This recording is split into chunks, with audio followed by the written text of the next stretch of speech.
საღამო მშვიდობისას უპასო ტელემაყურებლებო, ეთერშია გადაცემა ნაცნობი სახეები. ჩვენ დღევანდელი გადაცემის სტუმარი გახლავთ ქუჩის საკმაოდ კარგად ნაცნობი პიროვნება ბატონი ჯემალ ბეგლარიშვილი. უფრო დაწვრილების კი მის შესახებ ჩვენი გადაცემიდან შეიტყობთ. ასე რომ დარჩი ჩვენთან ერთად.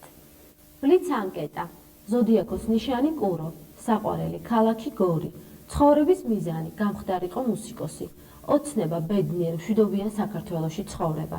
საყვარელი კომპოზიტორი სტრავინსკი, საყვარელი მწერლები კონსტანტინე გამსახურდია, ვაჟა ფშაველა, ანა კალანდაძე და ნიკო სამადაშვილი.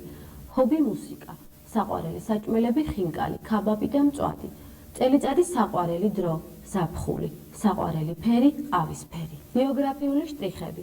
ჯემალ ბეგლარიშვილი დაიბადა ქალაქ გორში 1940 წლის 23 აპრილს. 1947 წელს სწავლა დაიწყო გორის ვაჟთა მეორე საშუალო სკოლაში. სკოლა დაამთავრა 1958 წელს. ამავე წელს შევიდა თბილისის მეოთხე სამუსიკო სასწავლებელში. სწავლობდა ორ ფაკულტეტზე, საკომპოზიციო და კონტრაბასზე. სასწავლებელი დაამთავრა 1962 წელს. შემდეგ სწავლა გააგრძელა კონსერვატორიაში საკომპოზიციო ფაკულტეტზე, რომელიც 1967 წელს დაამთავრა. მისი პედაგოგები იყვნენ სასწავლებელში ალექსანდრე შავერზაშვილი, კონსერვატორიაში კი ცნობილი გორელი კომპოზიტორი ალექსი მაჭავარიანი. ერთი წელი მუშაობდა სიღნაღის სამუსიკო სასწავლებელში, ამჟამად მუშაობს გორის სამუსიკო სასწავლებელში. მისი ნაწარმოებების პოპულარიზაციაში დიდი როლი ითამაშა უნიჭიერესმა დირიჟორმა შალვა მოსიძემ. ჯემალ ბეგლარიშვილს 5-ჯერ აქვს პრემია მიღებული. იგი დაჯილდოებულია ღირსების ორდენით. მას ჰყავს მეუღლე, 2 შვილი და 2 შვილიშვილი. კომპოზიტორი ჯემალ ბეგლარიშვილი ბავშვობაში საკმაოდ ჭკვიანი ყოფილა. ჩვეულებრივი თანატოლი ბავშვებისაგან არაფრით არ გამოირჩეოდა. იგი ბავშვობის წლებს მძიმე პერიოდად მიიჩნევს და ჩვენთან საუბარში ომის წლებს იხსენებს. იმ დროს, როდესაც ის საავადმყოფოში დაჭრილი მეუღლებთან მიდიოდა ხოლმე და მათ საკვებით ამარაგებდა. სკოლაში სწავლის დროს მისი მუსიკისათვის არავის ეცალა და ცხადია ამ საერთო ეკონომიური სიდუხჭირის პერიოდში მისთვის მუსიკალური განათლების მიღება უბრალოდ შეუძლებელიც კი იყო. მან მუსიკის სწავლა საკმაოდ მოგვიანებით, 17 წლის ასაკში დაიწყო. სამუსიკო სკოლაში არ მიიღეს, როგორც ასაკით შეუფერებელი, რის გამოც კერძო მასწავლებელთან დაიწყო ფორტეპიანოზე მომზადება. გაიარა 7 წლედის პროგრამა და სამუსიკო სკოლის საფორტეპიანო კლასი ექსტერნად დაამთავრა. ეს იყო მისი ყველაზე მძიმე კატორღული შრომის პერიოდი, როდესაც მას ფარულად უხდებოდა მუსიკის სწავლა. მიუხედავად იმისა, რომ მათი ოჯახი მუსიკალურ ოჯახად ითვლებოდა, ნამდვილად არ ითქმის, რომ ეს ფაქტი გახდა მიზეზი ჯემალ ბეგლარიშვილის პროფესიის არჩევის. მისი ცხოვრების გზა განსაზღვრა იმ ფორტეპიანო, რომელიც ოჯახმა შეიძინა, საკმაოდ გვიან. სწორედ ამ საკრავზე დაკვრის სურვილმა და შემთხვევით უნიკალური სმენის წყალობით აწყობილმა მუსიკებმა უბიც გამას მუსიკოსობისაკენ. ბავშვობა როგორც ყველა ბავშვი მეც ჩერკიც ვიყავი, პიანის ვიყავი და რაღაცა განსაკუთრებული არაფერი არ მქონდა, ჩვეულებრივი ეგეთი ბავშვი ვიყავი. მე ჩემი ბავშვობის წლებიდან ალბათ გავიხსენებ ყველაზე ცუდ პერიოდს, იმიტომ რომ ეს დამამახსოვრდა და ეს იყო ომის პერიოდი, უმძიმესი წლები. მახსოვს რომ დამატარებდნენ ხოლმე საბავშვო ბაღიდან ჰოსპიტალებში და რამდენიმე ჰოსპიტალი იყო გორში. დაჭერილებთან მიქონდა ხილი და რაღაცა ისეთი პროდუქტები. მახსოვს ერთი სურათი, ძალიან მძიმე სურათი, მე როცა წამოვიდარდი, ერთ დაჭრიდან შევიტანე ესეთი შეგვიწყობდნენ ხოლმე ხალათებში იმას ვაშლებს და მივიტან ერთ დაჭრიდან და ამ დაჭრილმა ვაშლები კი არა იყო, შემომეხვია, ეს ვაშლები დამეყრა და მახსოვს ის სიტყვა, რომ მიხუტებდა მოცინდა და სინოკი დახდა ესა და მე გამახსენდა, რომ თორმე თავისი შვილი მოაგონდა. ძალიან მძიმე წლები იყო ეს.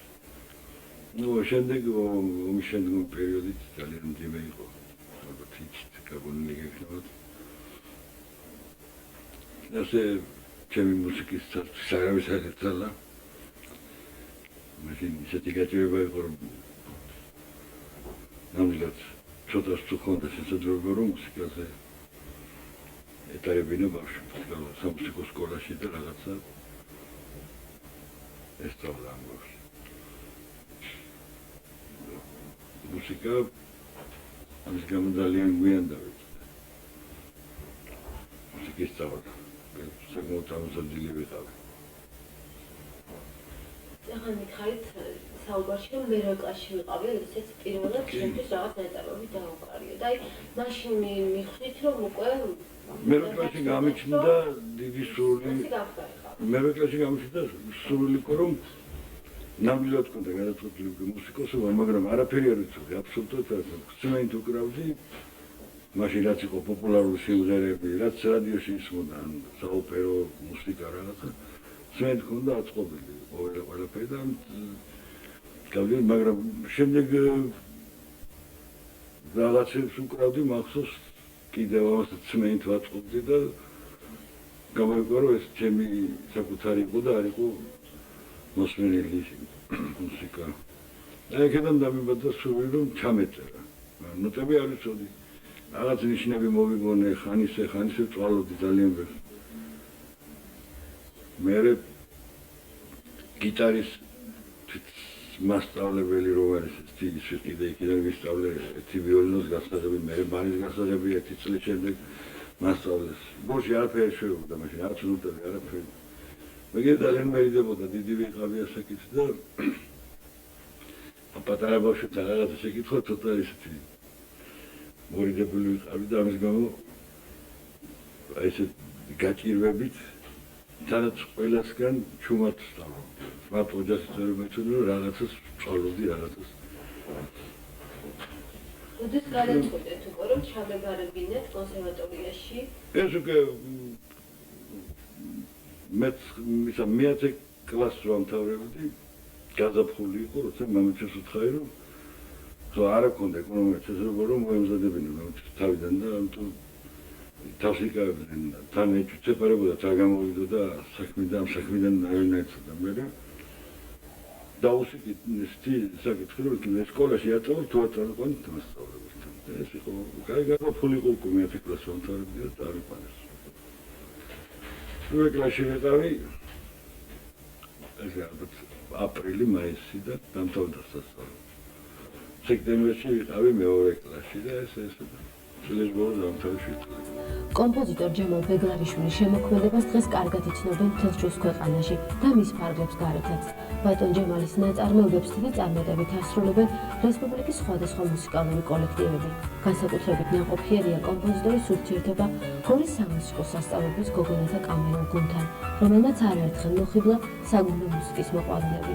ვოკალური ციკლი ფრესკები, 2 კანტატა, კონცერტი ორკესტრისათვის, სიმებიანი კვარტეტი, ანა კალანდაძის ლექსებზე შექმნილი საგუნდო ციკლები და წერიწების დრომა, 2 მონოლოგი სოპრანოს კითხველის, ჩელოსა და ფორტეპიანოსათვის ნიკოს ამირაშვილის ლექსებზე მრავალი საგუნდო მინიატურა, მრავალი საბავშვო საფორტეპიანო პიესა და საგუნდო ნაწარმოებები ბავშვთა ანსამბლებისათვის.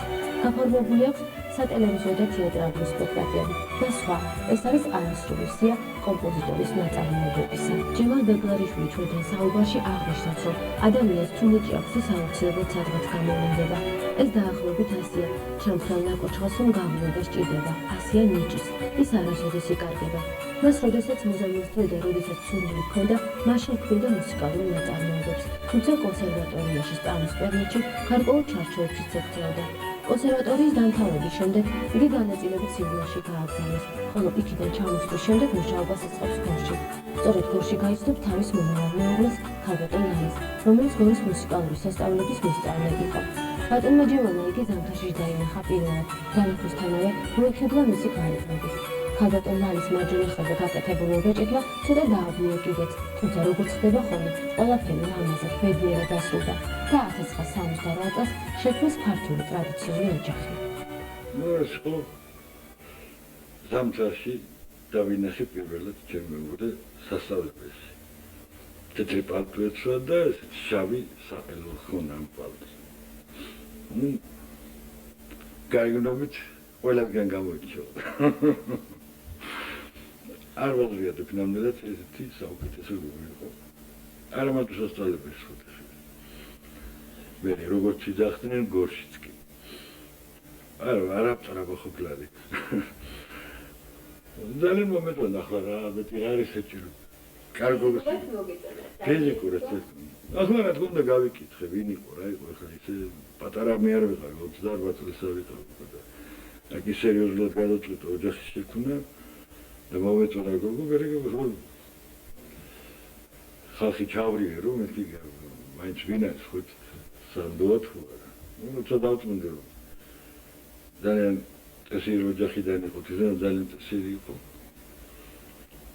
ბოლოს მეჩიამე მიშილდა მარტო ხელს რომ სახში ვკერთხე და ძალიან კარგი გოგო მეთქი და გაცხოვილა თუმე ბეჭდს წვილა ატარებდა რომ ბევრი ბიჭები დაზედნენ ხოლმე და რომ ვითომ გაცხოვილი იყო და ესო გავიგე მერე აბა დამარებდა დაიწყო. მართლა ატარებდა ბიჭი? კი, ნამდვილად. და მაგდომ გაცხოვილი მიყო. მე გმორი ვყავდა მოსწავლე ჩვენი სასწავლებელისა გმორი ცხოვრობდა ხოლმე ქვევით სახში მოგეჩემს ბიტაში და იმა მითხრა არა თემალიო ის არის უკაცო ტილა უკეთიო ბებიემის მე რა უკეთაო და აბა მე კი დავაი და წავიდი და წავიდა მე ჩაწყობა ქალბატონი ლალი გორის პირველ მუსიკალურ სკოლაში მუშაობს პედაგოგად უკვე 32 წელია. იგი ბატონ ჯემას საკმაოდ კეთილ თბილ მუსიყვარული პიროვნება ახასიათებს და მას უსურვებს რომ კიდევ შეექმნას ლამაზი ნაწარმოებები, რითაც სიამოვნებას მიანიჭებს არამხოლოდ ოჯახის წევრებს, არამედ ყველა გულშემატკივარსა და მისი შემოქმედების მოყვარულ ადამიანებს. შეიძლება მეუღლის პოზიციიდან უფრო მიკერძოებული გამომივიდეს, მაგრამ მე მგონი რომ საერთოდ ესეთი ძალიან კეთილი ბავშვური მიამიტობით შემიძლია თქვა ეს. რა ვიცი, თუ შეიძლება იყოს ადამიანი კეთილი და მოსიყვარულე ყველა ადამიანისა, ესეთი შეიძლება იყოს. უარყოფითი რა გითხრათ ძალიან გულსტკენს ადამიანების დამოკიდებულება არარეალური დამოკიდებულება საქმისადმი რა საქმეც არ უნდა იყოს აღიზიანებს ძალიან იმიტომ რომ თვითონ ძალიან კეთილსინდისიერია და შეიძლება ეს ჩაითვალოს უარყოფითისად. ახლა ძალიან დაკავებული იყო პირველ შემოქმედებების კონტაქტს თულია. როგორც მისი მეუღლე, აი თქვენ მოხერხებათ როგორ ახალშობილ ახალ ცხოვრებაში ოჯახში თვითონ ხმარებას ბავშვების და საერთოდ გეხმარებოდა. დაკავებული იყო რასაკვირველია ბევრად უფრო მეტად ჰქონდა სამსახური ეს თავისი შემოქმედებითი მუშაობა ოჯახში როცა მუშაობდა ახლა ჩვენ ყველანაირად ვცდილობდით არ ეხმაურად ბავშვებს არ გვეხმაურა და არ შეგვეშალა ხელი მაგრამ რა ვიცი მე არ შემიძლია ვთქვა რომ არ მეხმარებოდა რომელიმე მომენტში აი ყოველთვის ცდილობდა თუ ეს მე მჭირდებოდა და აუცილებლობა მოითხოვდა ამას შეიძლება ის თავისი საქმიანობაც კი მიეტოვებინა იმ მომენტისთვის და მოგხმარებოდა და ძირითადად უწყობდით ხელს ერთმანეთს რომ მაგას ის როცა მუშაობდა ემუშავა და ჩვენ არ შეგვეშალა ხელი და ეს კიდე ისე დროს მოგხმარებოდა როცა თავისუფალი დრო ქალბატონ ლალისა და ბატონ ჯემოს ორი შვილი ყავთ, კახა და ნინა. ნინა პროფესიით მუსიკოსია, კახა კი ინჟინერი. ჩვენ გავიცანით კახას მეუღლე თამბეკონა სურათით, რომელსაც ძალიან უყვარს მამაცილი და სურს რომ მისი შვილი რადა პაპას დაემსგავსოს. გადი კი მუსიკის სწავლისაგან ჯერჯერობით თავს იკავებს და კომპოზიტორი პაპისაგან ჭადრაკის სწავლას ამჯობინებს. ძალიან კარგი და შრომელი ადამიანია. ხორდი ჩხუბი მაყავში. არა, ჩხუბი არ იცის. არა. და საღამოობით ასაკეთებს ვითერთობით. ჭადრაკს თამაშობს და მან მასწავლა ჭადრაკი. ნონა ბეგლარიშვილი პირველ მუსიკალურ სკოლაში მუშაობს პედაგოგად. მას მუსიკის სიყვარული მშობლებისაგან გამოყვა, თუმცა მისი პროფესიული არჩევანი მამის ზეგავლენით მოხდა. იგი მამას იდეალურ პიროვნებად მიიჩნევს, ახასიათებს, რომ ის არის ბრწყინვალე მამა, სიკეთის განსახიერება, დიდი იმედი, როგორც მეუღლისათვის, ასევე შვილებისათვის. ქალბატონი ნონა ჩვენთან საუბარში აღნიშნავს, რომ ყოველთვის იამაყებოდა, რომ ჯემალ ბეგლარიშვილი შვილი იყო და არ ფარავს, რომ ძალიან უყვარს მამა. ბატონ ჯემალს უსურვებს, რომ მუზა არ დაეკარგოს და მუდამ შემოქმედებით წვაში იყოს. მამა აი იდეალური პიროვნება, იდეალური, რასაც ქვია, ჯერ მარტო როგორც პიროვნება არა და როგორც ქალაქში ცნობილი და კომპოზიტორი მასე არა, როგორც ოჯახში ბრწყინვალე მამა, ბრწყინვალე მეუღლე, სიკეთის განსახიერება და ძალიან დიდი იმედი მთელი ჩვენი ოჯახისთვის. დედისთვის პირველ რიგში რა თქმა უნდა იყო ყოველთვის და მის გვერდში და რა ვიცი არა ჩვეულებრივი და მე შვილებისთვის. ეს სიკეთის სხვადასხვის ყველას მე მგონი გამოყვა ჩემს დროს განსაკუთრებით. ეს ესეთი ალალია უფრო და ისეთი რაღაც სხვანაირია. ჩვენც ახლა ქალებს უფრო სხვანაირია ცხოვრება და კაცში ძალიან აი პირდაპირ ჩემს დროში გადასულია ეს არის ჩვეულებრივი ხასიათი მამის. აი თუ დაგინახავს მისი უარყოფითი თვისება, რომელსაც თქვათ შენიშნავთ. უარყოფითი რა, ძალიან მშვიდი და წყნარია, მაგრამ გააბრაზება აქვს ძალიან ისეთი ფეთქებადია ძალიან იშვიათად. შეიძლება წელიწადში და 2 და 3 წელიწადში ერთხელ, მაგრამ იყოს ძალიან მკაცრი ამ დროს. და მკაცრი იყო შვილებთან მიმართ. არა, შვილებთან არა. ახლა ვერ ვიხსენებ რაღაც ისეთ განსაკუთრებებს, მაგრამ ვიღაცასთან დავუშვათ უსამართლობას ვერ იტანს. უსამართლობას რო იტანს, აი ამას გამოხატავს მე, მაგრამ ახლა ამ უსამართლობასაც ისე ქუჩაში და მეში ხო არა, მაგრამ იცის ძალიან ესეთი ძაფრი რეაქცია აქვს მოდამ ყველაფერს. ჯანმრთელობას უსურვებ და მინდა რომ ეს მუზა რასაც არ დაკარგოდეს, აი ესეთ ცოტა ცუდ პირობებში ცხოვრებით.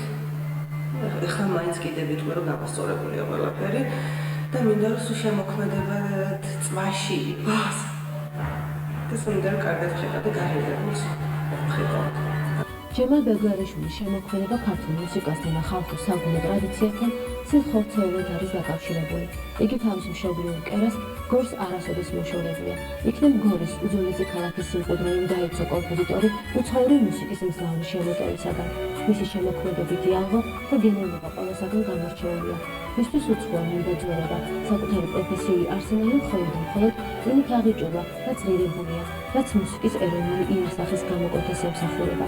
კომპოზიტორი ჯემალ ბეგლარიშვილი აამაზის თავის მშობლიურ ქალაქს, როგორც საზოგადოების ღირსეული წარმომადგენელი და სათანადო პატივისცემად აქვს მოპოვებული. იგი ამ მოწიწებასა და სიყვარულს ყველასაგან გრძნობს და ჰქონდა სურვილი კიდევ ბევრი მუსიკალური ნაწარმოების შექმნისა, თუმცა ბოლო პერიოდი ისეთი ნაყოფიერი აღარ გამოდგა, როგორც მას სურდა. კომპოზიტორი საქართველოს სამმაოდ გაერთიანებას, ბედნიერებასა და მოსახლეობას მატერიალური მდგომარეობის გაუმჯობესებას უსურვებს. მე შემიძლია თქვა, რომ ალბათ რამოდენიმე ნაწარმოები შექმნა. ბოლო პერიოდში. ბოლო პერიოდში. თქვათ როგორც არის, ხო? იმიტომ რომ არადა ეს წლები იყო ზუსტად უკვე როცა ვისწავლე და აი დავოსტატოთ შეიძლება ითქვას საგუნდო წერაში და რაღაცა სერიოზული ზრახვებიც მქონდა და იცით როგორ აირია და ვიღაც ეცალა მუსიკით. და კიდევ ცოტა რაღაცა გამოსწორდა ღვთისმწყალობით. რაც იყო როგორც ჯოჯოხეთად შეიძლება მოიხსენოთ ჩემ ცხოვრების პერიოდში. ეს იყო და ამის გამო ბევრი ამბობდა, ახლა კიდე ასაკი ისეთი მაქვს, რომ მე მგონი ვეღარ მოვასწრებ იმის განხორციელება. ის არ არის გვიან ჩანაფიქრის განხორციელებაც კიდეთ რომ განახორციელებს. არა, მაშინ სხვა იყო, იცით, ხელის შეწყობა სხვანაირი. ხა საბჭოთა პერიოდს კი მეც მოგაშოროს ის პერიოდი, მაგრამ თავისი პლუსებიც ჰქონდა და მაგალითად ჩვენს მიმართ, აი ხელოვანი ხალხის მიმართ იყო გარკვეული, ხო ვერ ვიტყვი, ზედმეტყობოდა სახელმწიფო. გვეხმარებოდა ბევრ რაღაცაში. აი ეს უბრალოდ დღეს სანოტო ფურცელს ვერ იშვებით. კი, რეულები კი იყიდება, მაგრამ აი ჩვენ კომპიუტერები ძირითადად ფურცელს ხმარობთ. ამაზე წავიდოდი და როგორ იძგინოდა რა ფორმისა და რა ზომისა. იყო მუსფონჩი და იყიდი მოგცემდა. პარტიტურის ქაღალდს მაგალითად ჩუქნინა ხოლმე 20 სიფონია დაგეწერა რაღაცა.